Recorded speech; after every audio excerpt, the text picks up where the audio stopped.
नमस्कार मंडळी, राज्य सरकारच्या माध्यमातून कर्जमाफीच्या विषयावरती बोलल्या जात नाही। शेतकऱ्यांच्या माध्यमातून आंदोलन सुरू झाले।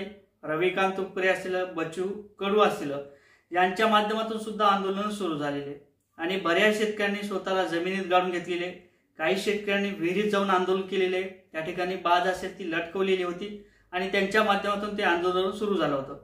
कालचंच प्रकरण आहे। शेतकऱ्यांनी जमिनीत गाडून घेतल्यानंतर सुद्धा कोणत्याच प्रकारचा अधिकारी त्या ठिकाणी येत नाही, शेतकऱ्यांची दखल घेतली जात नाही। शेतकरी जागे व्हा।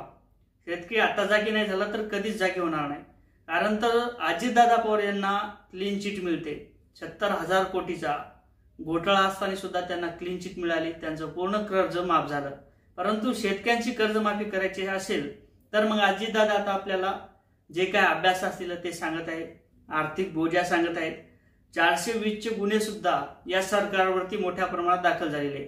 आज सुद्धा हिंगोलीत 420 चा गुन्हा या सरकारच्या विरोधात दाखल झालेला आहे। कारण तर शेतकऱ्यांची फसवणूक केली जात आहे। यापूर्वी ज्ञानेश्वर जे काही ज्ञानेश्वर खरात पाटील आहेत, त्यांनी सुद्धा ते काही युट्यूबर आहेत, त्यांनी सुद्धा 420 ची गुन्हा त्या सरकारवर दाखल केलेला आहे। मग जे काही सरकार असेल त्या सरकारला जाग कधी येणार? एकीकडे तुमच्या राजकीय पोळीसाठी, तुमच्या सत्तेसाठी तुम्ही लोकांचा वापर करता, शेतकऱ्यांचा वापर करता।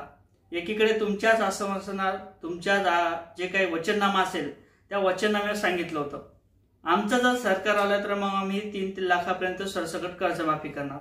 आता तुम्ही म्हणता की ते वचननामा असते ते सांगायचंच असते, कुठे बोलायचं असते, कुठे करायचं असते। परंतु आता कर्जमाफी करण्यासाठी पैसे नाहीत, लाडक्या बहिणीला पैसे दिले, अमुक जागेवर पैसे दिले, जे काही शेतकऱ्यांच्या निधी असलेला ते वाटप केल्या, त्यानंतर पगारधारकाच्या जे काही निधी असलेला ते वाटप केल्या। असा अर्थसंकल्प अधिवेशन जे काही असेल ते अजितदादा पवार यांच्या माध्यमातून वाचून सांगण्याचं काम केलेलं आहे। अक्षरशः शेतकऱ्यांची फसवणूक केली जाते। शेतकऱ्यांना कर्जमाफी पाहिजे। आता तुम्ही ज्या पद्धतीने सांगता 2 दिवसात कर्ज भरला पाहिजे, 4 दिवसात कर्ज भरला पाहिजे, कोणाकडे आहे हो पैसा? अहो शेतकरी हा समृद्ध नाही, त्या शेतकऱ्यांना तुम्ही समृद्ध कधीच होऊ दिलं नाही, मग त्याच्याकडे पैसा शिल्लक कसा काय असणार आहे? आणि जर तो समृद्ध असता तर मग तुमच्या बँकेत कशाला आला असता? बँकेचं कर्ज कशाला घेतलं असतं? त्याच्या मुलाचं शिक्षण त्याच्यात भागत नाही, मुलीचे लग्न भागत नाहीत, त्यासाठी त्याला कर्ज पाहिजे, शेतीसाठी कर्ज पाहिजे, त्यासाठी तो बँकेकडे जातो, बँकेचं कर्ज घेतो।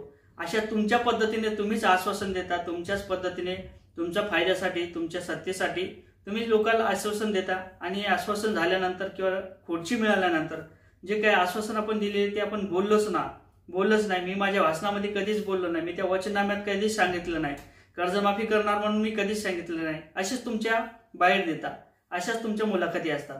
मग अजितदादा शेतकऱ्यांनी काय बिघडवलं? आता कित्येक तरी शेतकऱ्यांनी काल आत्महत्या केल्या, परभणीच्या बाजूच्या शेतकऱ्यांनी सुद्धा आत्महत्या केल्या। अशा रोजच्या 7 ते 8 आत्महत्या या महाराष्ट्रात घडत आहेत। मग याला कोण कारणीभूत आहे? शेतकऱ्यांची कर्जमाफी ही केली गेली पाहिजे। शेतकऱ्यांना जागे व्हा। आता जर नाही जागे झालं तर मग कधीच आपल्याला कर्जमाफी मिळणार नाही, तुम्हाला सोयाबीनला सुद्धा भाव मिळणार नाही, तुमच्या कापसाला सुद्धा भाव मिळणार नाही। अशाच पद्धतीने परत 5 वर्ष येतील, 5 वर्ष आल्यानंतर तुमचा फायदा घेतला जाईल, तुम्हाला गांडीवर ठेवून लात मारून काढला जाईल। अशा पद्धतीचं जर सरकार कोणतेही असो, मग ते भाजप असो किंवा शिवसेना असो कोणतेही असो, अशाच पद्धतीने तुमचा फायदा घेतला जाईल। यासाठी जागे व्हा। आपला भाजीपाला असेल, दूध असेल, जे काही रोजच्या गरजा असतील, जे काही खाण्यापिण्याच्या गोष्टी असतील ते पाठवू नका।